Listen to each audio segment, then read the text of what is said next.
Hello everyone, कैसे हैं आप सब। I hope you all are doing good. तो आइए स्टार्ट करते हैं आज के केस स्टडीज़ सेशन के साथ। लेकिन आज की केस स्टडी ऑब्वियसली डिफरेंट रहेगी क्योंकि हम जनवरी 21 का पेपर डिस्कस करने जा रहे हैं।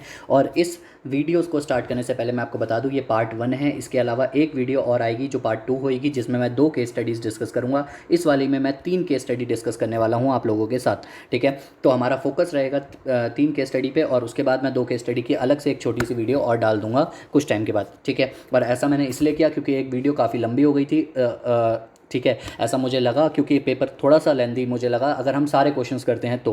ठीक है, तो मैं चाहता हूँ कि मैं सारे क्वेश्चंस इस पेपर के डिस्कस कर लूँ और आपके साथ एक तरीके से एक जो है हमारा वार्तालाप हो जाए और अच्छे से हम काफ़ी बात कर पाएँ इस बारे में।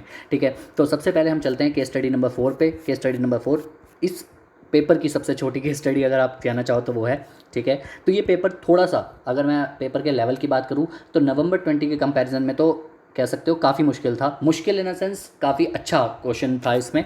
ठीक है, नवंबर 20 के कंपैरिजन में और उससे पहले के भी पेपर्स में कुछ कह सकते हैं, लेकिन ऐसा नहीं था कि इसके अंदर पासिंग मार्क्स नहीं आ सकते, एग्जाम्शन आ सकती है। ठीक है, क्योंकि डायरेक्टली क्वेश्चंस पूछे गए थे, लेकिन बस यही था, समझ आना चाहिए था कि डायरेक्टली क्वेश्चन पूछा गया है। ठीक है, तो स्टार्ट करते हैं केस स्टडी नंबर 4 के साथ। बहुत ही आराम से केस स्टडी करेंगे और बहुत ही प्यार से ख़त्म करेंगे। जैसे कि मैंने ऑलरेडी एक बार गो थ्रू कर रखा है केस स्टडी से ऊपर ऊपर से पेज नंबर्स नोट डाउन करने के लिए, तो इसलिए मैं आपको बता दूं कि इसमें मोस्टली 99% क्वेश्चंस ऐसे हैं जो आपको डायरेक्टली आप सॉल्व नहीं कर पाओगे, आपको केस स्टडी पढ़नी पड़ेगी। इसीलिए मैं एमसीक्यूज़ और क्वेश्चंस पढ़ के टाइम वेस्ट नहीं करूँगा। ऑब्वियसली जब आप एग्जाम में बैठोगे तो आपको पहले एमसीक्यूज़ और क्वेश्चंस ही पढ़ने हैं, जिससे कि आपको आइडिया लग जाए ये कौन से चैप्टर से था। आपका टाइम सेव करने के लिए मैं डायरेक्टली केस स्टडी पढ़ना स्टार्ट करता हूँ। ठीक है, तो आइए केस स्टडी नंबर 4 पे आते हैं और केस स्टडी नंबर 4 के साथ शुरुआत करते हैं हमारे आज के वीडियो की। सबसे पहले केस स्टडी नंबर 4 में क्या कहा जाता है, मिस्टर जैबरा है जो हमारा रियल एस्टेट का मॉड्यूल है, who has develop and constructed several apartments complexes in Mumbai through his real estate company Delight Homes Private Limited DHPL। ठीक है, which was into the business of construction of residential premises. ठीक है, in May 2019 Zebra propose to start a new residential project जिसका नाम था delight morning dues. ठीक है भाई, उसके अलावा क्या हुआ, उसके बाद क्या हुआ, the project plan constituted 50 apartments with a mix of 3 BHK and 2 BHK apartments. Okay, DHPL ensured that the sanction plan etc. were approved by the approved appropriately under the RERA. Okay, DHPL ने इन सब बातों का ध्यान रखा। DHPL devise the advertisement and marketing content for the project so it can be splashed across the national and local newspaper and television channels. Mister Zebra was of the view that the project need not to be highlighted in the website of the regulatory authority since the same does not get a lot of views from the prospective customers and it is more efficient to reach the customer directly through the social media and the television platforms. Okay, further to ensure more customers are attracted, DHPL started the commercial marketing through applying for the registration before applying through for the registration under the project RERA. मतलब यहाँ पर एक गलती कर दी DHPL ने, अगर आप देख सकते हैं कि उन्होंने अपना रजिस्टर भी नहीं करवाया प्रोजेक्ट रेरा के पास और उससे पहले ही एडवर्टीजमेंट स्टार्ट कर दी। अगर आपको सेक्शन नंबर 3 के प्रोविजंस याद हो तो आपको पता होना चाहिए कि जब हमारा रेरा आया था तो जितने भी ऑनगोइंग प्रोजेक्ट्स थे उन सबको रजिस्टर्ड करवाना था अपना अथॉरिटी के पास, और अगर वो रजिस्टर नहीं करवाते अपने आप को तब तक वो एडवर्टीजमेंट नहीं कर सकते, सेल वगैरह नहीं कर सकते थे प्रॉपर्टी की। तो यहाँ पर section number 3 of the RERA 2016 का कॉन्ट्रवेंशन हमें नजर आ रहा है। आगे बढ़ते हैं। DHPL also incorporated a subsidiary Delight Interiors. उन्होंने अपनी एक सब्सिडरी बनाई जिसका नाम था Delight Interiors and Consultancy Private Limited, जिसको हम प्यार से DICPL कह सकते हैं in India, for engaging in the business of providing consultancy services on interior designing etcetera. Mister Zebra made his only daughter miss Rekha as the managing director of DHPL. Okay, Rekha completed her masters in interior design in the London School of Design and had her own studio in London, which got her critical acclaim in the art and design society. DICPL became a huge hit in the hit based on the proof of the concepts it delivered in the London School of Design and got many orders from the customers जो हमारी UK में located थे वहाँ से। Okay, in the agreement to sale entered into the with the allottees, DHPL did not specify the stage-wise time schedule of the completion of the project। मतलब ये भी गलती करी है यहाँ पर, including the provision of civic structure like water sanitation and electricity। ये सारी डिटेल्स प्रोवाइड करनी होती हैं लेकिन इन्होंने प्रोवाइड नहीं करी DHPL ने। Also DHPL did not include any terms with regard to the cancellation of allotment, मतलब कैंसिलेशन ऑफ अलॉटमेंट से रिलेटेड भी टर्म्स इन्होंने नहीं डाले etc. in the agreement. These clauses were not insisted by the allottees since they were more than eager to buy their apartments and DHPL did not see any reason to amend these agreements at the later date। मतलब क्या हुआ, उन्होंने starting में तो डाले ही नहीं और उसके बाद अलॉटीज़ ने भी ना कोई ऐसा इंटरेस्ट नहीं दिखाया कि ऐसा कुछ अग्रीमेंट में चेंजेस आने चाहिए या कुछ भी ऐसा, तो DHPL को भी कोई रीज़न नज़र नहीं आया कि क्यों उन्हें अग्रीमेंट चेंज करना चाहिए। During the process of construction DHPL intended to transfer the project another real estate construction company जिसका नाम था VHPL। अब यहाँ पर DHPL क्या चाहता है, वो अपना प्रोजेक्ट जो है थर्ड पार्टी को ट्रांसफर करना चाहता है। मतलब सेक्शन नंबर 15 के प्रोविजंस अगर आप देखें रेरा के तो उसमें यही बात लिखी हुई थी। लेकिन कब कर सकता है, 2/3 ऑफ द अलॉटीज़ का अप्रूवल लेने के बाद, ठीक है। नो अप्रूवल, लेकिन उसने अप्रूवल नहीं लिया फ्रॉम द अलॉटीज़ और रेगुलेटर वॉज कंसिडर्ड, और रेगुलेटर का भी अप्रूवल नहीं लिया जो लेना होता है, ठीक है। Was considered necessary since the agreement made it clear that VHPL will take over the all the obligation of DHPL and there will not be any difference for the regulator और the allottees in terms of quality of construction और timing और delivery. कहता है कि क्योंकि उसको ऐसा लगा DHPL को, क्योंकि VHPL जो प्रॉपर्टी ले रहा है कंस्ट्रक्शन का, जो उनके बीच में अग्रीमेंट है वो बिल्कुल सेम है, उसमें कोई चेंज नहीं है, तो इसलिए उसको लगा अलॉटीज से दोबारा क्या पूछना, ठीक है, पूछने की जरूरत ही नहीं है। तो बिल्कुल गलत सोचा उसने। सेक्शन नंबर 15 साफ कहता है चाहे वो मतलब सेम बनाना तो वैसे तो ड्यूटी ही होती है उसकी, ठीक है, लेकिन 2/3 का अप्रूवल फिर भी चाहिए होता है। Okay, one of the customers of the DICPL क्या था, वो सब्सिडरी थी, ठीक है, किसकी, DHPL की। Was interested in investing in the share capital of DHPL if the same is allowed by the provisions of FEMA। However mister Zebra indicated to him that FEMA prohibits a person resident outside India to make a investment in a company involve in real estate business. लेकिन अगर township के लिए है, development के लिए है, तो उस केस में हमारा FEMA नहीं मना करता है, ठीक है। वैसे ये बात मैंने सिर्फ आपको बता दी जो FEMA में लिखी हुई है। However miss Rekha believes that the customer can invest as long as the money is paid directly to the bank account of DICPL through the normal banking channel and the FIRC clearly denotes that this is the purpose of equity investment into DICPL, ठीक है। DICPL enters into various contracts to provide consultancy services to real estate companies due to the downturn in the demand of real estate in the UK due to Brexit. Some of the customer faced a lot of difficulty in making the payments to their suppliers, and the DICPL has invoices outstanding of pound 2 million for more than 2 years, which includes 5 lakh pound outstanding for more than 3 years। तो बताए वहाँ पर UK में क्या हुआ, breakdown हो गया, जिसकी वजह से जो है ब्रेक्सिट आने की वजह से और बहुत एकदम से रियल एस्टेट मार्केट गिर गई, जिसकी वजह से कुछ पैसा तो जो था सब्सिडरी का वो अटक गया वहाँ पर। और वो पैसा कितना था, 2 मिलियन पाउंड्स थे जो 2 साल से ज़्यादा के लिए थे, जिसमें 5 लाख पाउंड ऐसे थे जो 3 साल से ज़्यादा हो चुके हैं। अब उसको रिपेट्रिएट करने की कोशिश करी जाएगी ऑब्वियसली, ठीक है। तो रिपेट्रिएशन के प्रोसीजर्स यहाँ पर फॉलो करे जाएंगे of the FEMA। For the purpose of construction VHPL decided to import certain raw materials such as PVC boards and light fittings from China, जिसकी वैल्यू $10 लाख की है। VHPL paid an amount of $80,000 on receipt of the products and decided to hold back 20,000 for a period of 1 year to ensure satisfactory performance of the products. The authorized dealer is of the view that it is not in accordance with the requirements of FEMA। कहता है $80,000 जो थे उसने आते ही पे कर दिया और 20,000 उसने होल्ड कर लिया, और कॉन्ट्रैक्ट कितने का, 10 लाख का है, नहीं ये गलत है, ये गलती ये टाइपिंग एरर है।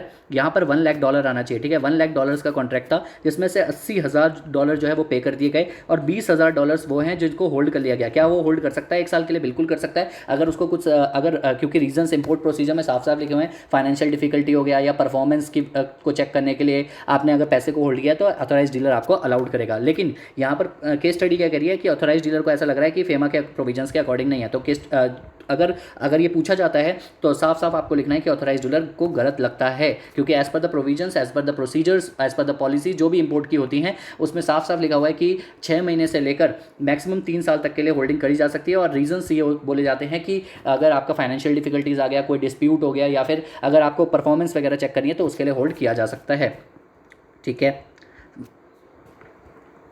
Out of the 50 apartments, VHPL decided to retain the title of 10 apartments and entered into a lease agreement with the allottees for a period of 99 years, ठीक है। मतलब 50 अपार्टमेंट में से VHPL ने ये डिसाइड किया कि 10 अपार्टमेंट तो वो अपने पास रखेगा, बाकी के 40 अपार्टमेंट्स को लीज पे दे देगा अलॉटीज को 99 ईयर्स के लिए। द कंसिडरेशन जो है 95% लेगा of the consideration for the outright sale along with the stamp duty. कौन पे करेगा? अलॉटी पे करेगा। ये तो एक केस लॉ की तरह हो गया, आपके केस लॉ की तरह हो गया। केस लॉ का नाम है Lavasa corporation limited versus Jitendra करके हमारा केस लॉ है, जो हमारा रेरा में हमने पढ़ा था, तो उसकी तरह बिल्कुल डिट्टो ये वाला है। And the lease allottees were required to pay 1,000 rupees per month as rent with maintenance charges as actuals. यही सेम बातें हैं इन लाइन जो दूसरे भी पे करने वाले थे।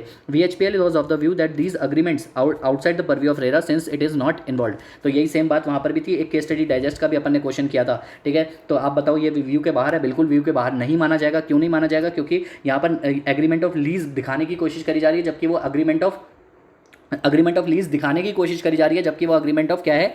ये हमारा नॉर्मल सेल ही है, अग्रीमेंट ऑफ सेल ही है, ठीक है। तो आप केस लॉ का रेफरेंस दे सकते हो अगर इससे रिलेटेड क्वेश्चन हुआ तो। देखते हैं आगे क्या है। उसके बाद answer of the following questions A branch set and control by DSCPL located in UK. जो ब्रांच हमारा सेटअप किया गया है DSCPL के द्वारा यूके में, वो क्या माना जाएगा? रेसिडेंट इंडिया माना जाएगा। ऑब्वियसली वो DSCPL है क्या? सब्सिडरी है किसकी? DHPL की, और वो क्या है? इंडियन कंपनी है, तो कंट्रोल एंड मैनेजमेंट इंडिया से ही हो रहा है सारा, तो कौन है? रेसिडेंट इन इंडिया माना जाएगा। That's it. आगे बढ़ते हैं। One of the DSCPL's customers visit India and during the visit pays an amount of $2000 which was owed by the customer through cash। जो ओड कर रखा था कस्टमर ने थ्रू कैश। ओके, कहाँ गया? Is this the permissible transaction under the FEMA? क्या ये permissible transaction है? नहीं, ये परमिसिबल ट्रांजेक्शन नहीं माना जाएगा, क्योंकि DSPL को के पास कम से कम लाइसेंस होना चाहिए to accept the foreign currency, वरना ऑथराइज डीलर के थ्रू सारा काम करा जाएगा। ऑथराइज डीलर जो होता है वही हमारा लेता है, उसी के भी आप पे पेमेंट होती है, वही रिसीट करता है, सारी चीज़ें वही करता है। तो ऑथराइज डीलर को करना चाहिए था। इसके पास अगर मनी उसका चेंजर का लाइसेंस होगा तो कर सकता था, वरना क्योंकि इसके पास नहीं है इसलिए ये फेमा के हिसाब से परमिसिबल नहीं है। आगे बढ़ते हैं। An advertisement in the Guardian newspaper by DSPL for the amount of GBP 20,000 मतलब 20,000 pounds required permission of, किसकी परमिशन चाहिए होती है? Ministry of finance, department of economic affairs, क्योंकि 10,000 पाउंड से ज़्यादा की है, तो 10,000 पाउंड से ज़्यादा की अगर हमारी हो गई है, मतलब $10,000 वहाँ पर लिखा हुआ है लिमिट शायद से, ठीक है, $10,000 में लिखा हुआ है वहाँ लिमिट, है ना, तो यहाँ पर 20,000 पाउंड है, तो वो उससे ज़्यादा है, तो ministry of finance and departments का अप्रूवल चाहिए होता है। और ये आपको मैं बता देता हूँ कहाँ पर दिख जाएगा, पेज नंबर 5.31 पे अगर आप जाते हैं तो पेज नंबर 5.31 पे आपको ये दिख जाएगा साफ साफ।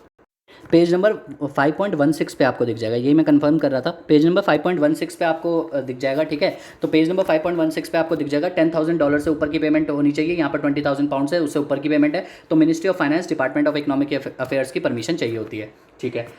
इसके बाद 4.4 क्या कहता है? Evaluate the mister Jebaraj contention that the customer of DSCPL can not invest in DHPL, ठीक है। क्या कहता है कि मिस्टर जैबरा की कंटेंशन बताइए कि क्या वो इन्वेस्ट कर सकता है या नहीं कर सकता। तो इसका आंसर हम सबको पता है, इसका आंसर है कि कस्टमर जो है वो इन्वेस्ट कर सकता है DHPL में, क्योंकि DHPL जो है रियल एस्टेट में लगी हुई है और वो construction of residential purpose premises के लिए लगी हुई है। जो हमारे कैपिटल अकाउंट की ट्रांजेक्शन में प्रोहिबिशन थी, उसकी एक्सेप्शन में अगर आप जाके पढ़ते हो तो टाउनशिप वगैरह के लिए जो है देश की तरक्की के लिए इन्वेस्टमेंट जो करी जाती है वो सब आपको अलाउड होता है, अगर देसी भाषा में बोले तो। आपको पेज नंबर 5.31 पे ये साफ साफ दिख जाएगा, तो इसका आंसर हमारा ए हो जाएगा।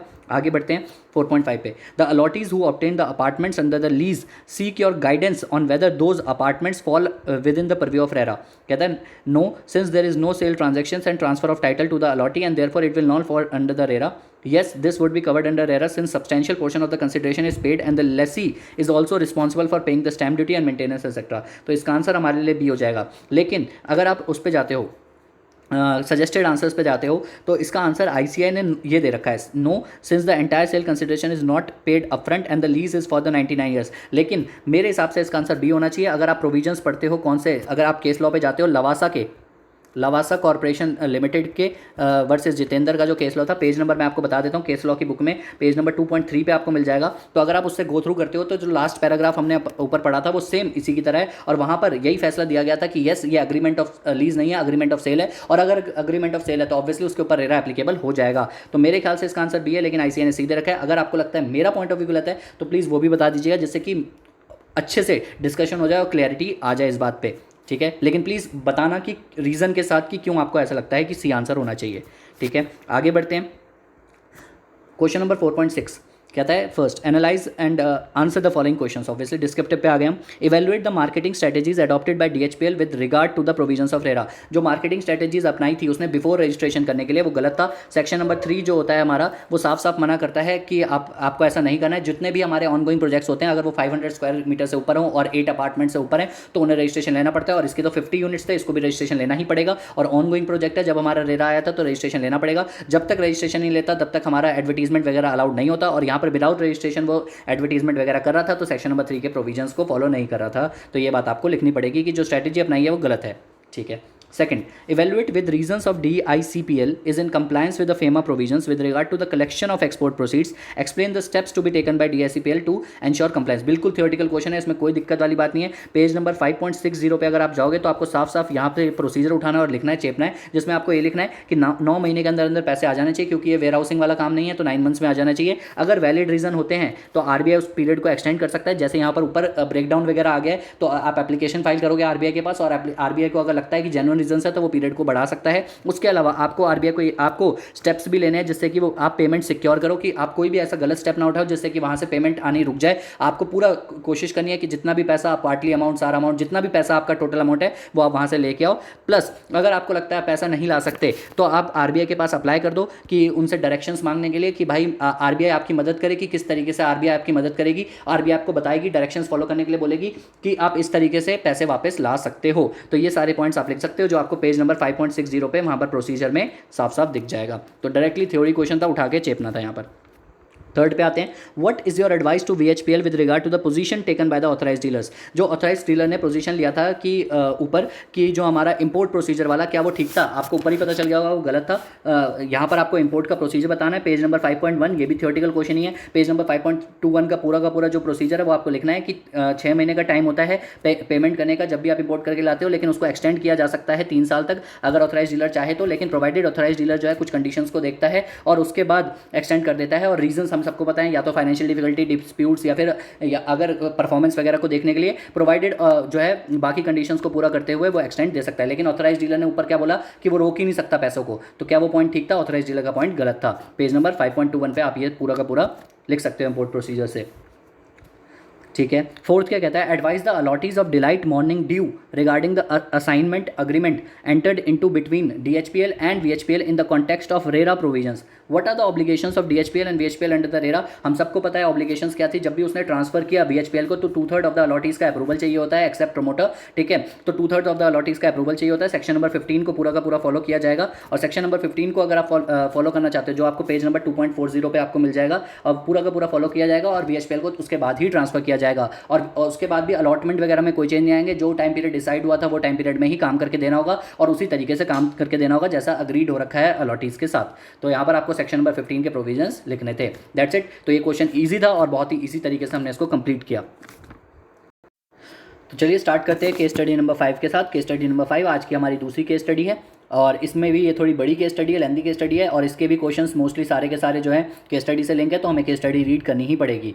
ओके अगर किसी को भी ऐसा लगता है कि टाइम वेस्ट हो रहा है, केस स्टडीज रीड कर रहा हूँ मैं, तो आप प्लीज़ 2 की स्पीड पे 2 की स्पीड पे आराम से करके फटाफट से सुन लीजिएगा और जब मैं क्वेश्चन समझाऊँ तो आप उसको रोक के देख सकते हैं, क्योंकि मुझे पढ़ना ज़रूरी है। क्योंकि बहुत सारे बच्चे ऐसे हैं जो इसको पूरा सुनते हैं और उसके बाद ही करते हैं, और अगर मैं केस स्टडी छुड़वा के डायरेक्टली क्वेश्चन करवा देता हूँ तो उनके लिए प्रॉब्लम्स आ जाती हैं कई बार। तो वो मैसेज करते हैं या फिर कमेंट्स वगैरह करते हैं, तो उससे प्रॉब्लम हो जाती है क्रिएट। इसलिए अगर किसी को लगता है उसे टाइम ज़्यादा कंज्यूम हो रहा है, यहाँ पे टाइम खर्च हो रहा है ज़्यादा, तो किसी ऑब्वियसली आपके पास अगर कोई बहुत ग्रुप्स वगैरह दे रहा है और उसके पास टाइम की कमी है तो वो 2 की स्पीड पे केस स्टडी सुन सकते हैं, ठीक है। तो स्टार्ट करता हूँ। मिस्टर रोहित हैं जो राइटर हैं, mister Rohit Writer is a well known industrial, अच्छा राइटर नहीं है, सॉरी वो राइटर पढ़ के एकदम से एज्यूम किया। Mister Rohit Writer is a well known industrialist based in Pune India and is the found director of Messrs Good Phones Private Limited, that is Good Phones, okay, a fixed line and mobile phone manufacturer, okay, mobile phone manufacturers कह सकते हैं,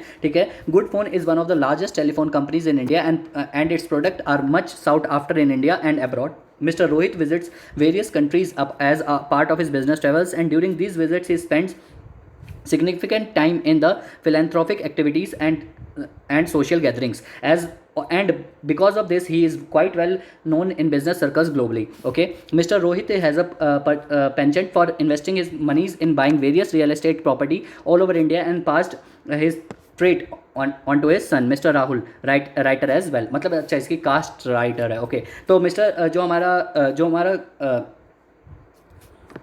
अगर हम देखें तो उसने अपने बच्चे के ऊपर भी यही, मतलब वो कहते हैं ना बच्चे के ऊपर भी यही, जो जैसा बाप है वैसा ही बेटा है, ठीक है। तो मिस्टर राहुल राइटर नाम है उसके बेटे का और मिस्टर रोहित राइटर उनका नाम है, तो राइटर उनका जो है सरनेम हो गया, okay. As well as mister Rahul completed his MBA from Stanford University and is assigning mister Rohit in his business. Mister Rohit also has a daughter miss Sonali writer who studies art in Italy and has opened her own art studio in Milan, okay.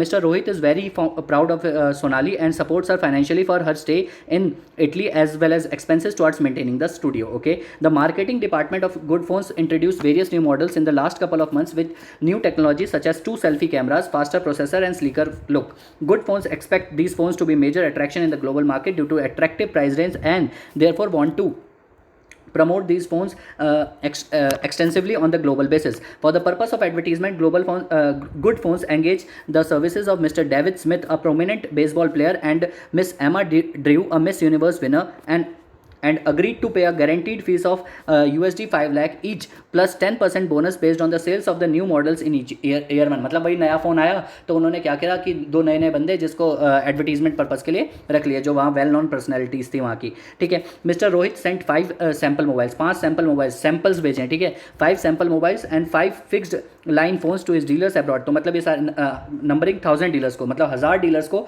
5 fixed line phones और 5 sample mobiles भेजें, samples भेजें, ठीक है. तो उस case में उसके बाद clearly marked as not for sale and other promotional material such as brochures, 3D models for display in dealer shops etcetera, ये सब भेजा है. The value of these items are approximately 4 crore. कोई फर्क नहीं पड़ता क्योंकि इन्होंने सैम्पल बेसिस के लिए भेजा है, ठीक है.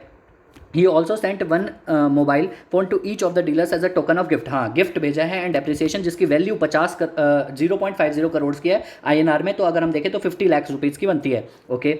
तो ये गिफ्ट दिया है, और गिफ्ट अगर हम 5 लाख से ऊपर का देते हैं तो हमें एक्सपोर्ट की डिक्लेरेशन देनी पड़ती है, ठीक है. तो अगर आप एक्सपोर्ट के प्रोसीजर में जाओगे तो वहाँ पर कुछ वहाँ पर ना आपको कुछ एग्जाम्पशंस दिखेंगी कि कब आपको एक्सपोर्ट जो है एक्सपोर्ट का प्रोसीजर में जाओगे तो वहाँ पर आपको कुछ एग्जाम्पशंस दिखेंगी कि कब आपको डिक्लेरेशन फाइल करने की जरूरत नहीं है, ठीक है. तो अगर आप देखोगे तो वहाँ पर लिखा हुआ है फ्री सैंपल्स भेजते हो तो डिक्लेरेशन करने की जरूरत नहीं है, लेकिन अगर गिफ्ट भेजते हो और वो 5 लाख रुपए से ऊपर का होता है तो आपको डिक्लेरेशन फाइल करनी होती है. और यहाँ पर 50 लाख से ऊपर का है, मतलब 50 लाख का है, तो ठीक है. तो 50 लाख का है तो ऑब्वियसली डिक्लेरेशन इस पर्पज़ के लिए, ये जो एक मोबाइल भेजे ना हर डीलर को टोकन गिफ्ट, तो उसके लिए देना पड़ेगा, ठीक है. Mister Srinivas Rajan, the CFO of the Good Phones indicated him that since these products have been sent free of cost and not for sale, these need not to be included in the export declaration to be filed by good Phones on 15 February 2018. अब बताओ, mister Srinivas राजन को ऐसा लगता है जो CFO good phones का indicate him, क्योंकि ये प्रोडक्ट जो भेजे हैं वो फ्री ऑफ कॉस्ट भेजे हैं तो उनको एक्सपोर्ट डिक्लेरेशन फाइल करने की जरूरत नहीं है. तो बेटा उसको बताओ जाके हमारे श्रीनिवास सर को कि श्रीनिवास सर ये जो आपने सैंपल भेजे हैं उसके लिए तो करने की जरूरत नहीं है, लेकिन ये जो 50 लाख तक का गिफ्ट भेजा है ना उसके लिए आपको डिक्लेरेशन फाइल करनी पड़ेगी, ठीक है. On 15 February 2018 Good Phones made a last sale to one of the dealers Messrs Delayed Ringtones Enterprises for USD 5 million and has received USD 2 million by 15th May 2018 and did not receive the balance USD 3 million until 15th August 2018, that is 6 months from the date of the sale, okay.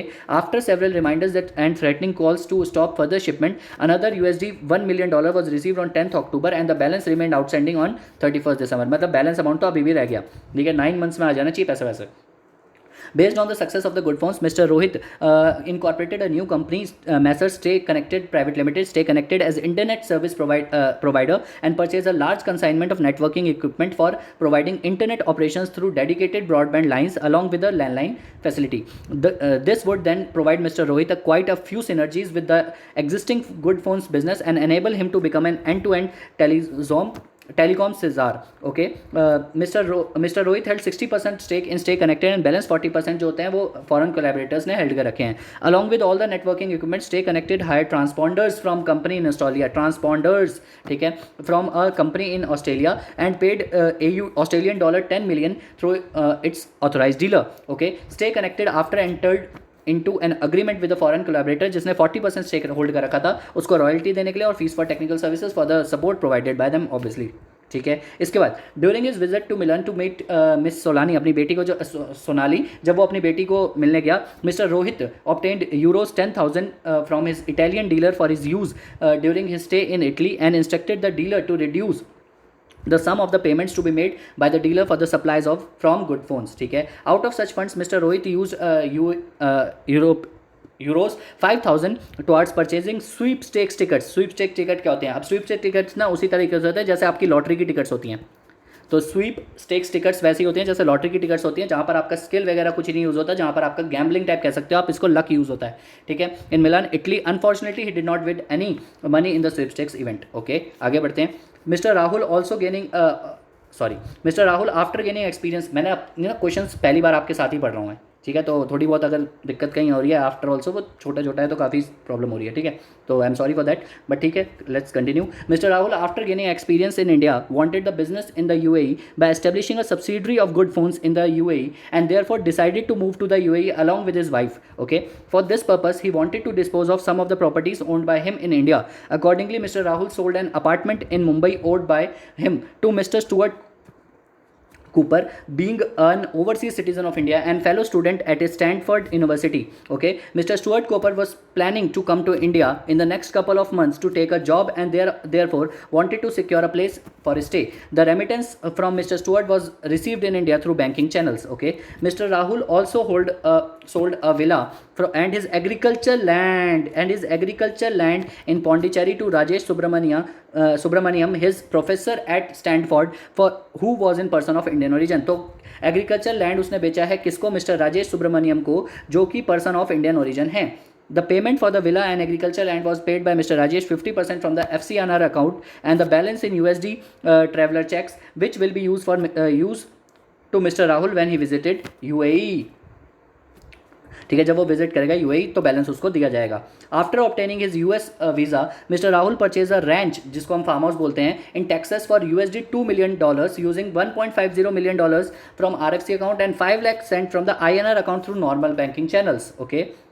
Mr. William Rutherford, one of Mr. Rohit's business acquaintances and a citizen of UAE, is very much interested in Indian culture and practices, and therefore stays in India for 8 months from April 2018 to November 2018 to attend an art of living course and to learn or practice yoga. William believes that he has been resident in India for more than prescribed 182 days, and therefore is a resident in India under the FEMA.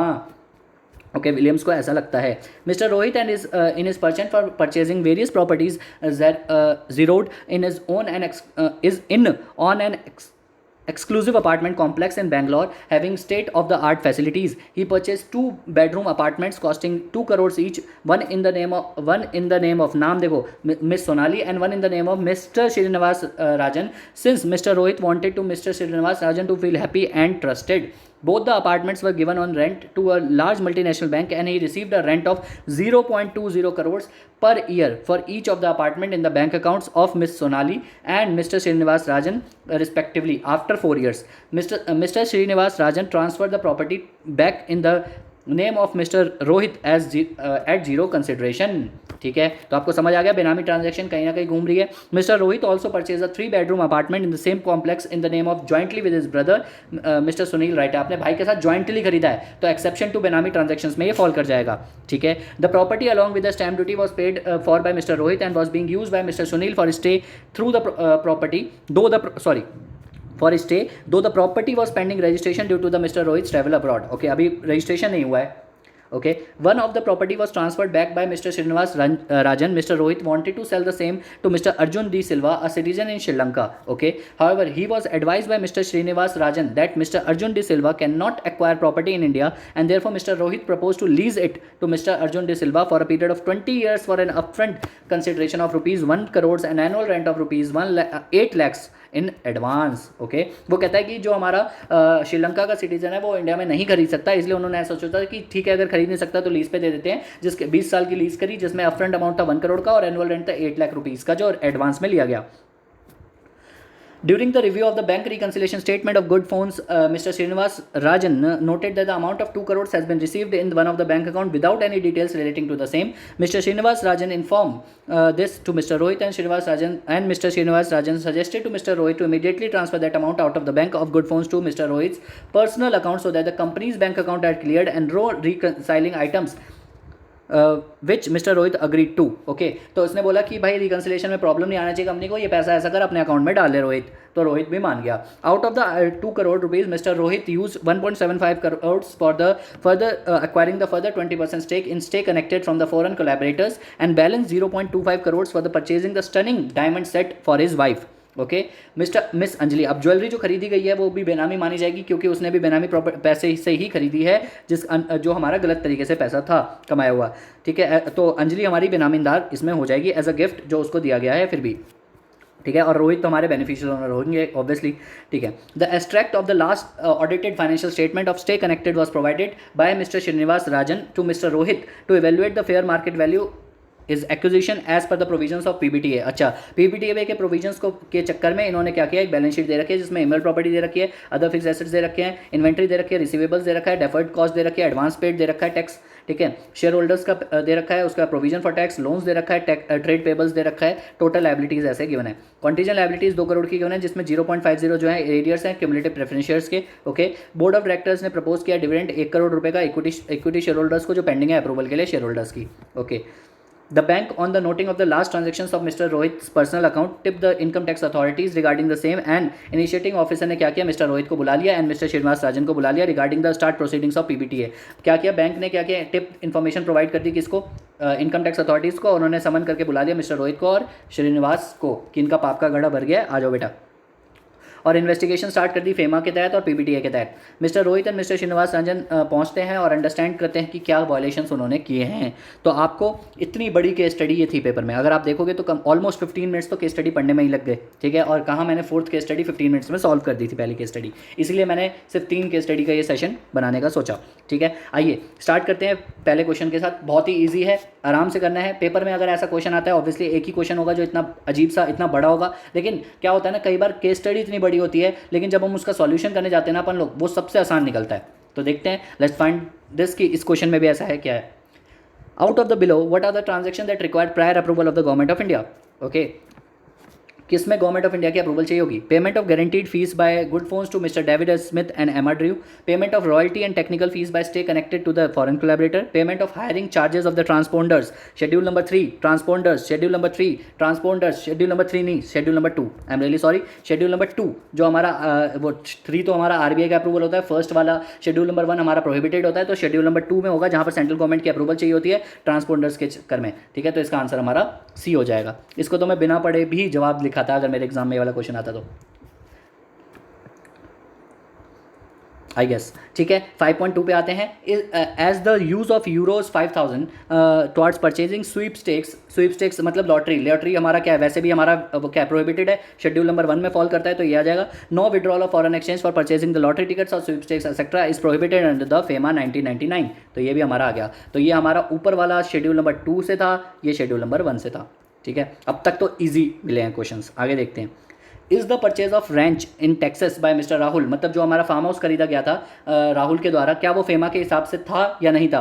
तो कहता है पहला option कहता है no Rahul as a citizen of India can not purchase outside India, ऐसा तो नहीं है बिल्कुल भी। Yes there is no specific limit under the FEMA with regard to purchase of immovable property outside India, कोई स्पेसिफिक लिमिट भी नहीं है, जितनी मर्जी उतनी खरीद लो, ऐसा भी तो नहीं है। आगे बढ़ते हैं, कहता है no Rahul can purchase assets outside India only if the purchase is jointly with the relative who is a resident outside India and there is no outflow of funds. Okay, last, no Rahul has used fund from INR account for making the payment.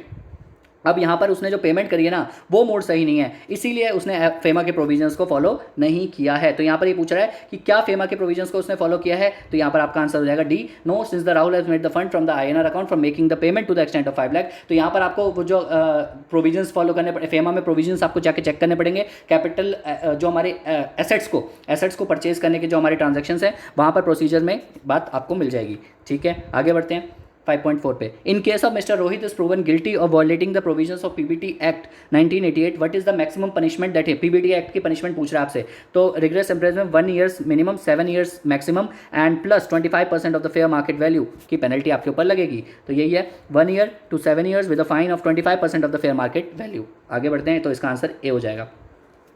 5.5 assuming that the transactions relating to the receipt of 2 crores in the bank account of good phones and the subsequent transactions are considered as benami transactions, can the initiating officer take action against Mr. Srinivas Rajan। बताओ, आप बताओ क्या ले सकता है। assume the transactions, जो transactions हुई हैं 2 करोड़ रुपए की जो रिसीव करी गई है, ठीक है, 2 करोड़ रुपए की जो रिसीव करी गई है in the bank account of good phones and the subsequent, उसको बेनामी ट्रांजैक्शन को जो वो ट्रांसफर कर दिया गया, क्या उसके ऊपर हो सकता है। बिल्कुल हो सकता है, क्योंकि श्रीनिवास ने जो बोला था फटाफट से पैसे निकाल ले और अपने पर्सनल अकाउंट में ट्रांसफर कर ले, वरना अगर क्योंकि हमें कंपनी के अकाउंट्स एटलीस्ट क्लीन रखने पड़ेंगे, तो ये मिला हुआ है, तो वो पार्टी मिली हुई है, तो इसका आंसर ही हो जाएगा yes. Since he abets mister Rohit की वो ट्रांसफर कर ले वो पैसा from the bank account of the Good phones अपने पर्सनल अकाउंट में, तो मिला हुआ है, जितने भी पार्टी मिली हुई है तो बेनामी ट्रांजैक्शन में वो भी फंसेगा, तो इसका आंसर हमारा सी हो जाएगा।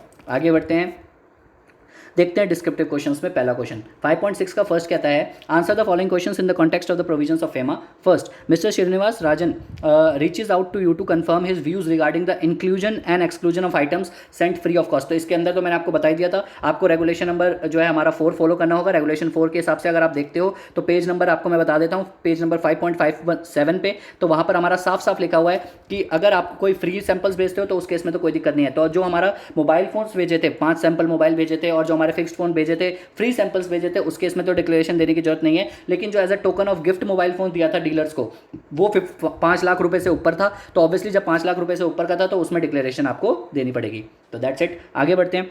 Examine the validity or appropriateness of the sale of immoral property by Mr. Rahul to Mr. Stuart Copper and Mr. Rajesh Subramanya. जो हमारा प्रॉपर्टी बेचा गया है वो वैलिड है या नहीं है। तो अगर आप देखोगे तो मिस्टर स्टुअर्ट जो थे वो कौन थे, हमारे ओवरसीज सिटीजन ऑफ इंडिया थे, ठीक है। मिस्टर स्टुअर्ट हमारे ओवरसीज सिटीजन ऑफ इंडिया थे, तो उनको अगर प्रॉपर्टी जो बेची गई है वो तो वैलिड है, उसमें कोई दिक्कत नहीं है, प्रॉपर्टी बेच सकता है। लेकिन वहीं पर अगर मिस्टर राजेश की बात करें तो मिस्टर राजेश जो थे वो हमारे नॉन रेसिडेंट इंडियन थे, NRI थे, लेकिन उनको क्या किया, इन्होंने प्लांटेशन प्रॉपर्टी बेच दिया। तो अगर आप प्रोविजंस पे जाते हो तो प्रॉपर्टी बेची जा सकती है other than plantation property, agriculture land and farm house. तो यहां पर जो पहला मिस्टर स्टुअर्ट को बेचा है वो तो वैलिड है, लेकिन जो राजेश को बेचा है वो इनवैलिड हो जाएगा as per the provisions of the FEMA. तो इसके लिए अगर आपको इसका आंसर देखना है तो पेज नंबर 5.32 पे अगर आप जाते हो बुक के, तो वहां पर आपको साफ साफ ये दिख जाएगा प्रोसीजर, ठीक है। तो ये इजी था, इसमें कोई दिक्कत नहीं थी। आगे बढ़ते हैं, अब तक तो क्वेश्चन नॉर्मल है, हैंडल कर सकते हैं। पेज नंबर क्वेश्चन नंबर 5.7 पे आते हैं। फर्स्ट पे कहता है बेनामी प्रॉपर्टी के हिसाब से आपको BBT एक्ट के हिसाब से आपको बताना है। Examine the appropriateness impact of PBT act 1988 on 3 apartments जो परचेज करे हैं रोहित ने बेंगलोर में। How does the transfer back of the apartment by mister Srinivas Rajan to mister Rohit affect the conclusion. आप एक बात बताओ कि इसमें ये पूछ रहा है कि आपको अप्रोप्रिएटनेस बतानी है। जो हमारी 3 प्रॉपर्टीज़ खरीदी गई थी रोहित के द्वारा, 3 अपार्टमेंट जो खरीदे गए थे उसके द्वारा, वो आपको पता होंगे। एक किसके नाम पे खरीदा था, एक तो उसने सोनाली के साथ खरीदा था। सोनाली कौन है, उसकी बेटी है। तो बेटी के नाम पे अगर खरीदा था तो क्या बेनामी मानी जाएगी? नहीं मानी जाएगी। क्यों? क्योंकि बेनामी ट्रांजैक्शन की डेफिनेशन अगर आप पढ़ते हो section number 2 subsection 9 of the PBT act, तो अगर आप अपने बच्चों के नाम पे खरीदते हो तो उस केस में उसे बेनामी ट्रांजैक्शन नहीं माना जाता है। लेकिन इसमें ऑब्वियसली उद्देश्य देखा जाता है कि टैक्स बचाने का ना हो, लेकिन यहाँ पर उद्देश्य टैक्स बचाने का नहीं था, क्योंकि हमें केस स्टडी पढ़ के कहीं पर भी ऐसा नहीं दिखा कि उसने ट्रांजैक्शन छुपाने के लिए ऐसा किया है। तो बच्ची के नाम पे, अपनी बेटी के नाम पे खरीदा है, कोई टेंशन नहीं है, ठीक है, उसके नाम पे खरीद सकता है, इसे बेनामी नहीं मान जाएगा। दूसरी प्रॉपर्टी अगर आप देखो तो उसने श्रीनिवास के नाम पे खरीदी थी। श्रीनिवास के नाम पे जो खरीदी थी, अब यहाँ पर वो उससे कोई ऐसा कुछ लगा भी नहीं था, पता नहीं ऐसे ही खरीदी थी, तो वो कोई उस बेनामी ट्रांजैक्शन की डेफिनेशन की एक्सेप्शन में भी फॉल नहीं करता, तो इसको बेनामी ट्रांजैक्शन मानी जाएगी। क्यों? क्योंकि जो हमारा श्रीनिवास है वो कौन माना जाएगा? वो श्रीनिवास हमारा बेनामीदार माना जाएगा, और जो रोहित है वो क्या माना जाएगा? रोहित बेनिफिशियल ओनर माना जाएगा, क्योंकि उन्होंने कंसिडरेशन पे करी है, और श्रीनिवास जो है एक्सेप्शन में फॉल नहीं करते हैं, जो बेनामी ट्रांजैक्शन की डेफिनेशन में एक्सेप्शन है। उसके बाद जो तीसरी प्रॉपर्टी खरीदी गई थी वो उसने अपने भाई के साथ, ब्रदर के साथ खरीदी थी, और लेकिन जो ब्रदर के साथ खरीदी थी वो आपको बता दूं ज्वाइंटली खरीदी थी। तो अगर आप prohibition of benami transaction act में जाते हैं और सेक्शन नंबर 2(9) में जाते हैं, तो वहां पर अगर आप डेफिनेशन पढ़ते हैं तो ज्वाइंटली अगर लीनियर असेंडेंट, डिसेंडेंट और अदर लोगों के साथ खरीदी होती है, बाकी लोगों के साथ खरीदी होती है, ज्वाइंटली हेल्ड करी होती है, तो उसे बेनामी नहीं माना जाता है। तो ये भी बेनामी नहीं माना जाएगा, तो तीसरी प्रॉपर्टी को भी बेनामी नहीं माना जाएगा, ठीक है। अब यहां पर ये पूछ रहा है कि हमने ये तो बोल दिया कि जो श्रीनिवास ने खरीदा था वो बेनामी ट्रांजैक्शन है। अब श्रीनिवास ने क्या किया, बिफोर कंक्लूजन क्या किया था, उस प्रॉपर्टी को ट्रांसफर बैक कर दिया था। तो आप सबको पता होगा जो रीट्रांसफर किया जाता है बेनामीदार के द्वारा वो नल एंड वॉइड होता है। तो जो रीट्रांसफर किया गया है बेनामीदार के द्वारा उसे नल एंड वॉइड माना जाएगा as per the PBT act. बहुत ही बढ़िया क्वेश्चन, तीनों आपको कुछ नहीं करना था। Property number 1, property number 2, property number 3, उसके आगे आपको बताना था कि किसने परचेज करी है और ये बेनामी ट्रांजैक्शन है या नहीं है और क्यों नहीं है, उसका रीजन बताना था। और लास्ट में एक लाइन लिख देनी थी कि जो रीट्रांसफर किया गया है वो नल एंड वॉइड माना जाएगा, क्योंकि हमारा PBT एक्ट ऐसा बोलता है। सॉरी, आगे बढ़ते हैं। The initiating officer who is prohibiting the transactions relating to the 2 crores received and spent by Mr. Rohit seeks your advice to identify the benami properties transactions, the benamindars, the beneficial owner। मतलब जो transactions उसने करी है रोहित ने, initiating officer जो है उससे जानना चाहता है जो 2 करोड़ से रिलेटेड ट्रांजेक्शन्स हैं ऊपर के स्टडी में सारी, तो उसके बारे में वो जानना चाहता है कि कौन सी बेनामी ट्रांजैक्शंस हैं, कौन बेनामीदार है, कौन बेनिफिशियल ओनर है। तो अगर आप इसको देखते हैं तो 2 करोड़ से रिलेटेड जितनी भी ट्रांजैक्शंस हुई हैं, सबसे पहला जो पैसा रिसीव हुआ 2 करोड़ रुपए का, तो 2 करोड़ रुपए जो रिसीव हुए थे बैंक अकाउंट में, जिसको पर्सनल अकाउंट में बाद में ट्रांसफर कर दिए गए थे। तो सबसे पहले जो 2 करोड़ रुपए रिसीव हुए थे, तो उस केस में हमारा जो बेनामीदार होगा वो कौन होगा? बेनामीदार होगा हमारा गुड फोन्स लिमिटेड। ठीक है। ये 2 करोड़ कौन से समझ आया ना, जिसको फटाफट से उन्होंने पर्सनल अकाउंट में ट्रांसफर करने के लिए बोल दिया था, ठीक है। तो गुड फोन्स लिमिटेड जो है बेनामीदार कहलाएगा इस केस में, ठीक है। उसके बाद पहली ट्रांजैक्शन तो हो गई तो 2 करोड़ रुपए की, उसके बाद 2 करोड़ को ट्रांसफर कर दिया किसके अकाउंट में, पर्सनल अकाउंट में ट्रांसफर कर दिया। तो पर्सनल अकाउंट में ट्रांसफर कर दिया तो किसके पास चला गया, मिस्टर रोहित के पास, और मिस्टर रोहित के ही पैसे थे और मिस्टर रोहित के पास ही है, तो ऑब्वियसली बेनिफिशियल ओनर कौन हो गया, यहाँ पर मिस्टर रोहित हो गया, यहाँ पर बेनिफिशियल ओनर मिस्टर रोहित हो गया, बेनामीदार कोई होगा ही नहीं क्योंकि पैसा ही किसका है, मिस्टर रोहित का। आगे बढ़ते हैं। उसके बाद तीसरा, उसने क्या किया, शेयर्स परचेज किए। अब जिस कंपनी के शेयर्स उसने परचेज किए तो वो कंपनी क्या हो जाएगी, उस पैसे के लिए बेनामीदार हो जाएगी, और बेनिफिशियल ओनर कौन हो जाएगा, वो रोहित हो जाएगा। That's it. फोर्थ ट्रांजैक्शन क्या करेगी, फोर्थ ट्रांजैक्शन ये करेगी कि उसने अपनी ज्वेलरी खरीदी थी, तो वहाँ पर भी मैंने आपको बताया था उस पैसों से ज्वेलरी खरीदी गई है, तो उसकी वाइफ क्या होगी, वो बेनामीदार हो जाएगी, रोहित क्या होगा, बेनिफिशियल ओनर हो जाएगा, और ये ज्वेलरी खरीदना क्या हो जाएगा, बेनामी ट्रांजैक्शन हो जाएगी। तो ये 4 ट्रांजैक्शन थी जो रिलेटेड थी 2 करोड़ रुपये से, ठीक है।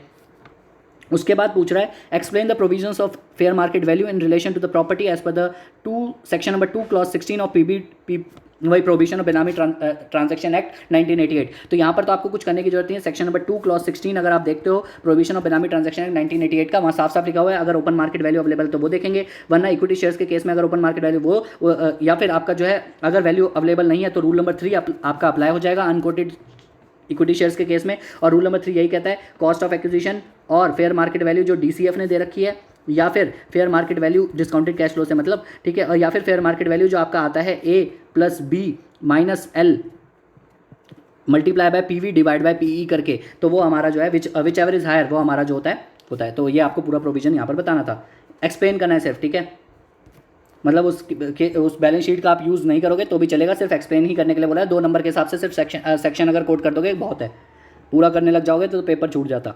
But is the process to be followed by the initiating officer for attachment. Process क्या फॉलो करना है, अटैचमेंट का। Section number 24 of PBD act में जाओगे, पूरा का पूरा प्रोसेस लिखा हुआ है, वो आपको चेप देना उठा के, ठीक है। उसके बाद discuss the provisions with regard to the issue of notice attachment and process involve. तो यहाँ पर भी manner of service of notice, किस तरीके से नोटिस सर्विस होगा, तो section number 24 and section number 25 of PBT act यहाँ पर आपको आंसर में लिखना है एग्जैक्टली उठा के, ठीक है। तो ये था हमारा दूसरी केस स्टडी आज की। देखा कितनी बड़ी केस स्टडी थी, लेकिन मैंने आपके साथ पूरा सहयोग बना के रखा, आप भी इतने ही अच्छे से समझिएगा और उसके बाद लाइक भी करिएगा और कमेंट भी करिएगा। चलते हैं तीसरी केस स्टडीज़ के पास, और तीसरी केस स्टडी हम जो करने जा रहे हैं वो सेकंड केस स्टडी, ठीक है। केस स्टडी नंबर 2 करेंगे और ये हमारे अभी के सेशन की आखिरी केस स्टडी होगी। उसके बाद हम 2 केस स्टडीज़ के लिए अलग से एक वीडियो ज़रूर बनाएंगे, ठीक है। तो सेकंड केस स्टडी के साथ स्टार्ट करते हैं।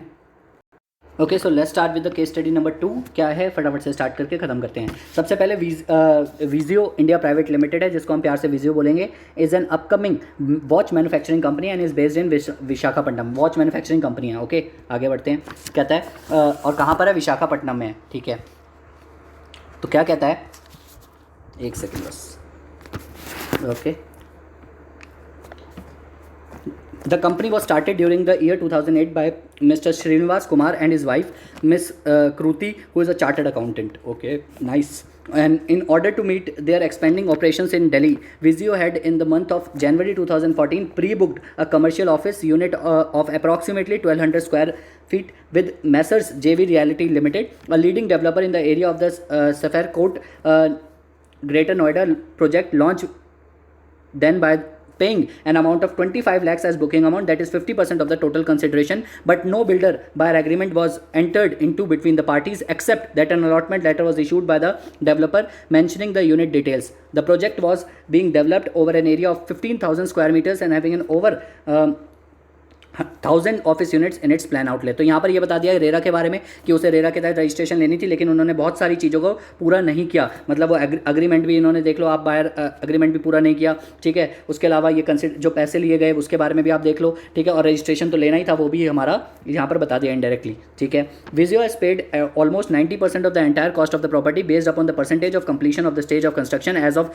अप्रैल 2017, but the developer has failed to provide the possession nor had completed the project and was also not responding to the complaints। तो वही दिक्कत है हमारी रेरा के तहत। The legal counsel of the Vizio, Mr. Ashwin Nakshatra, in the month of May 2017 informed Ms.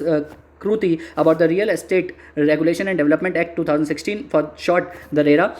He further informed that RERA was enacted by the Parliament as of Act 16 of 2016 in the year 2016, and by May 1 2017 all 92 provisions of the RERA 2016 were brought into the force. The act was introduced new obligations on real estate developers, and in cases of default, prescribes penal liabilities, and Vizio can contemplate bringing a legal suit against the developers. मतलब सीधी सीधी बात उसके legal council ने बोला कि भाई एक RERA act आ गया, आप उसका फ़ायदा उठा के जो ये आपको परेशान कर रहा है ना आपका बिल्डर, ऊपर हमने पढ़ा, तो उसके तहत आप केस कर सकते हो. JV Realty on the other hand is of the view that RERA is not applicable to his project as अब JV Realty को ऐसा लगता है उसके ऊपर RERA एप्लीकेबल ही नहीं है क्योंकि वो उसका प्रोजेक्ट तो पहले ही आ गया था. अबे गधे, तूने अब तक उसको बताओ कि भाई तू नालायक है, तुझे जाके क्लास देखनी चाहिए, तू एक काम कर, पढ़ाई कर, जाके रेरा पढ़ और उसमें देख लिखा हुआ है साफ साफ कि अगर आपका प्रोजेक्ट ऑनगोइंग होता है और कंप्लीशन सर्टिफिकेट नहीं मिला होता है और अगर लिमिट से ज़्यादा का होता है, मतलब एक्सेप्शन में फॉल नहीं कर रहा होता है, तो उस केस में आपको रजिस्ट्रेशन लेना होता है. ठीक है. One of the group companies of JV Realty Group Good Looking Homes Private Limited, that is GLHPL, was into construction of high-rise apartment complexes and commenced a large project, Kailash Giri Views in Vizag. Okay, GLHPL took all the approvals under RERA and came up with a marketing strategy including a brochure of 94 pages consist of following pictures showing the following features including the project. ये सारे जो है उसके अंदर features थे. ठीक है, ये कुछ हमारे लिए काम के नहीं होंगे. उसके बाद it is also mentioned in the marketing brochure that the building will have 9 floors with 9 floors, ये काम का है, with elevators and staircase, and the total number of flats जो कंसिडर किए जाएंगे वो 218 किए जाएंगे जो अप्रूव किए हैं हमारे रेरा ने. मतलब रेरा के तहत रजिस्ट्रेशन तो उसको लेना ही था. For the purpose of various projects, JV Realty has obtained several loans from the bank and financial institution, and there were certain allegations that some of the loan funds were siphoned off by the promoters of JV Realty for other purposes. In 5 different cases, bank and financial institutions have granted credit facilities against hypothecation charge over certain assets. In each of these cases, JV Realty was charged under the certain provisions of the PAMLA, and order were passed for attachment of the properties charged to bank and financial institution affecting their vested rights under other laws such as Recovery of Debt and Bankruptcy Act, that is RDBA, Securitization SARFAESI Act and Insolvency Act. Okay. उसके बाद the adjudicating authority is of the view that the provisions of PAMLA would prevail over the RDBA, SARFAESI and IBC. Okay, it is not only the tenanted property that it is so a property acquired or obtained directly or indirectly from proceeds of criminal activity constituted a scheduled offence which can be attached, but also any other property or property of equivalent value of offender of money laundering which has a nexus with the offence of money laundering. मतलब कहता है कि जो हमारे adjudicating authority है उसको पहला point तो ये कहता है कि जो हमारे प्रोविजंस है पामला के वो RDBA, SARFAESI और IBC के ऊपर प्रिवेल करेंगे. दूसरा पॉइंट वो ये कहता है कि सिर्फ और सिर्फ टेंड प्रॉपर्टी जो हमारी होती है, मतलब जो प्रोसीड्स ऑफ क्राइम होती है, उसके अलावा जो नॉर्मल प्रॉपर्टी है उसको भी अटैच किया जा सकता है अगर हमारा सामने वाला बंदा जो है वो उसने नेक्सस क्रिएट कर रखा है किसके साथ, मनी लॉन्ड्रिंग के साथ. Okay. If the tenant property is not traceable or cannot be reached, or to the extent of found deficient, any other assets of the person accused or charged under the PAMLA can be attached, provided it is near or equivalent in value. The order of confiscation been restricted to take over by the government of illicit gains of crime. Okay, an order of attachment under the PAMLA is not illegal only because a secured creditor has prior secured interest in the property within the meaning of expressions used in RDBA and SARFAESI. Similarly, mere issuance of order of attachment under the PAMLA does not render illegal or prior charge of secured creditor. The claim of the later was for release from PAMLA attachment being dependent on the bona fides, obviously. ठीक है. In case of secured creditors pursuing enforcement of security interest in the property sought to be attached under the PAMLA, such secured creditor having a initiated action for enforcement prior to the order of attachment under the PAMLA, the direction of such attachment under PAMLA shall be valid and operative, subject to the satisfaction of the charge of a such third party and restricted to such part of the value of the property as in the excess of the claim of the said third party. Okay, if the order confirming the attachment has attained finality, or if the order of the confiscation has been passed, or if the trial of the case under section 4 of the PAMLA has commenced, the claim of a party asserting to have a accredited bona fide or having legitimate interest in the nature mentioned above will be inquired into and adjudicating upon only by the special court. Last में फैसला तो special court ही देता है. ठीक है. During the course of the Kailash Giri View project, it was observed that the construction was for 9 floors and total flats constructed were 225 due to efficient realignment of the blocks and square feet area of the individual apartments. It was also observed that due to unavoidable reason the swimming pool could only be made at the ground floor only and would not be allowed to those occupants who only who will specifically पे for the उसी को allow किया जाएगा जो swimming pool facility के लिए pay करेगा। On completion of 34 month GHPL sent an email to all the allottees that due to the unforeseen circumstances project जो है 6 महीने के लिए और डिले होने वाला है, ठीक है। And the work related to interior plastering plumbing will completed soon, ठीक है। तो ये कुछ क्वेश्चंस हैं जिसके बारे में हमने एक रीड दे दिया। अब हमें कुछ थोड़ा बहुत आइडिया लग गया है कि कुछ एडजुडिकेटिंग अथॉरिटी ने यहाँ पर बातें बोली गई हैं, पामला से रिलेटेड बातें हैं, मतलब इस दो पामला और रेरा इन दो के बारे में ज़्यादा बातें हैं। अब जब क्वेश्चंस रीड करेंगे तो मोर क्लैरिटी हमारे पास आ जाएगी, ठीक है। सबसे पहला क्या कहता है, which of the following is not an condition to be fulfilled for attachment of the property of JV. Property attach करने के लिए कौन सी कंडीशन नहीं है इनमें से। First, approval of special court for the attachment. Obviously पहले ही आंसर हो गया इसका, स्पेशल कोर्ट की कोई अप्रूवल थोड़ी चाहिए होती है अगर प्रॉपर्टी अटैच करनी होती है एनफोर्समेंट डायरेक्टर को। वो तो ये सिर्फ ये देखता है कि अगर वो प्रॉपर्टी अटैच नहीं करेगा तो क्या नुकसान हो सकता है, लॉस ऑफ रेवेन्यू हो सकता है, ठीक है। तो मतलब फ्रस्ट्रेटिंग प्रोसीडिंग्स हो सकती हैं, तो अगर फ्रस्ट्रेशन हो सकती है प्रोसीडिंग्स में तो वो अटैच कर लेता है। तो ऐसी कोई रिक्वायरमेंट नहीं है, तो इसका आंसर ए हो जाएगा। Okay, 2.2, what is the punishment which mister Bala Ganesh the managing director of जेवी रियल्टी। अगर पामला के तहत बाला गणेश की क्या पेनल्टी हो सकती है, तो आप बताइए कितनी पेनल्टी हो सकती है। इसमें कुछ पढ़ने की जरूरत भी नहीं थी। मिनिमम 3 ईयर्स की पेनल्टी, मैक्सिमम 7 ईयर्स की पेनल्टी और विद फाइन, ठीक है। तो 4 नंबर तो पक्के हो जाते हैं हमारे। उसके बाद, on receipt of complaint under the PMLA the adjudicating authority has reason to believe that JV Reality has committed an offence under section 3 और in possession of proceeds of crime, it may serve notice within not less than 30 days. 30 days के अंदर notice देगा कि अपना source of income बताओ रे, वरना हम तुम्हारी प्रॉपर्टी को अटैच कर देंगे कन्फर्म और उसके बाद confiscate. 2.4, JV Realty has decided to charge an amount of rupees 5 lakhs on Vizio for an open car parking. Miss Kruti is of the view that JV Realty cannot charge this amount since this is not mentioned in the original agreement. भाई mention अगर carpet area की definition में आप पढ़ोगे तो वैसे भी open area हटाया हुआ है इन्होंने, ठीक है। तो वैसे भी अगर हमारा ओपन एरिया का वो पैसा नहीं ले सकता, और यहाँ पर क्या साफ साफ लिखा हुआ है 2, अगर आप देखते हैं तो इसका आंसर अगर हम देखते हैं तो yes, this can not be charge since JV Reality can not charge for open area parking under the RERA. Okay, तो इसका आंसर क्या हो जाएगा, बी।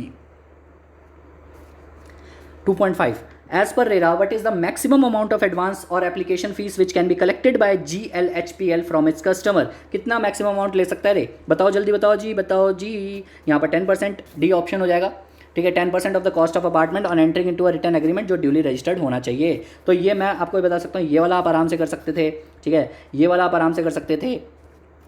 तो इसके अंदर इजी क्वेश्चंस भी थे, 2, 4, 6। ये 2.3 आप इजीली कर सकते थे। उसके अलावा ये भी आराम से कर सकते थे। तो ऑलमोस्ट ये वाले मेरे ख्याल से MCQs में तो आप पूरे के पूरे ला सकते थे आराम से। इसमें आ सकते हैं। 2.6 पे आते हैं, डिस्क्रिप्टिव पे बात करते हैं।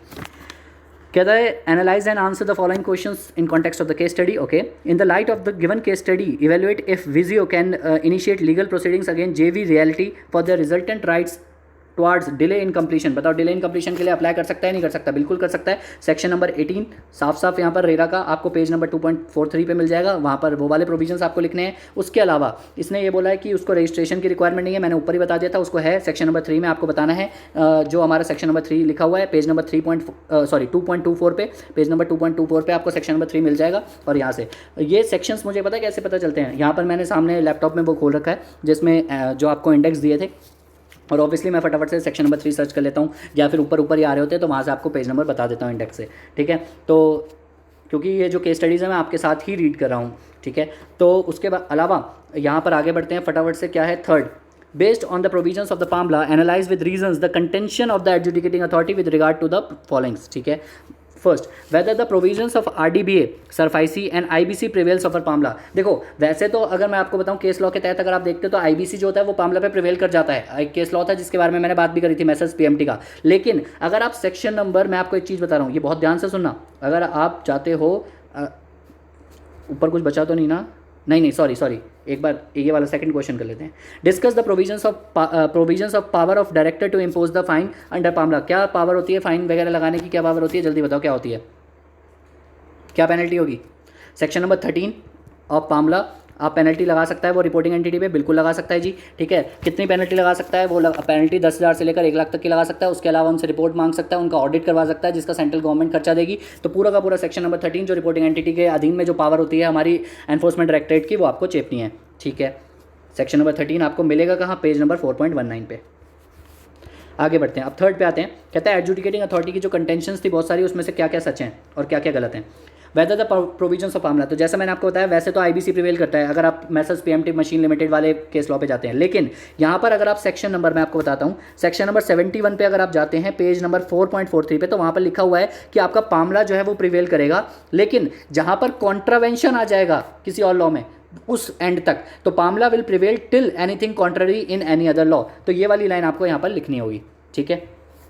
आगे बढ़ते हैं। Whether interest created in a property prior to the event of money laundering landing of the attachment of property takes priority over the attachment, तो यहाँ पर आपको सेक्शन नंबर 5 सबसेक्शन 4 के प्रोविजन साफ साफ लिखने पड़ेंगे, ठीक है। आपको मिल जाएंगे ये पेज नंबर 4.9 पे, वहाँ पर आपको लिखना होगा जो भी इंटरेस्ट क्रिएटेड है क्या उसके ऊपर प्रिवेल करेगा या नहीं करेगा, तो ये वाली लाइन पूरी की पूरी आपको पेज नंबर 4.9 पे मिल जाएगी, जो आपको सेक्शन नंबर 5 सबसेक्शन 4 में उठा के लिखनी है, ठीक है। थ्योरेटिकल क्वेश्चन है, इसमें कोई दिक्कत है ही नहीं। इसके बाद whether a mere nexus between the attach property where it did not qualify for the proceeds of crime under the PMLA and the party accused of money laundering was sufficient for the attachment, yes it is sufficient. Section number 5 आपको पूरा का पूरा लिखना है कि जो party accused होती है मनी लॉन्ड्रिंग की, वो बहाना, वो बात बिल्कुल बिल्कुल ठीक है कि आप उसकी प्रॉपर्टी को अटैच कर लो, क्योंकि प्रोसीड्स ऑफ क्राइम है या नहीं है वो तो जब तक पता चलेगा, क्या पता उतने देर में वो बेच के निकल जाए, तो इसीलिए आप प्रोविजनली प्रॉपर्टी को अटैच कर सकते हो अगर उसके पास सफिशिएंट रीजंस हैं कि ये प्रॉपर्टी जो है या फिर जो बंदा है वो ऑफेंडर है मनी लॉन्ड्रिंग का, तो उसको आप अटैच कर सकते हो उस प्रॉपर्टी को जिस पे भी आपको डाउट है, ठीक है। तो यहाँ पर आपको सेक्शन नंबर 5 के ये वाले प्रोविजंस आपको लिखने पड़ेंगे।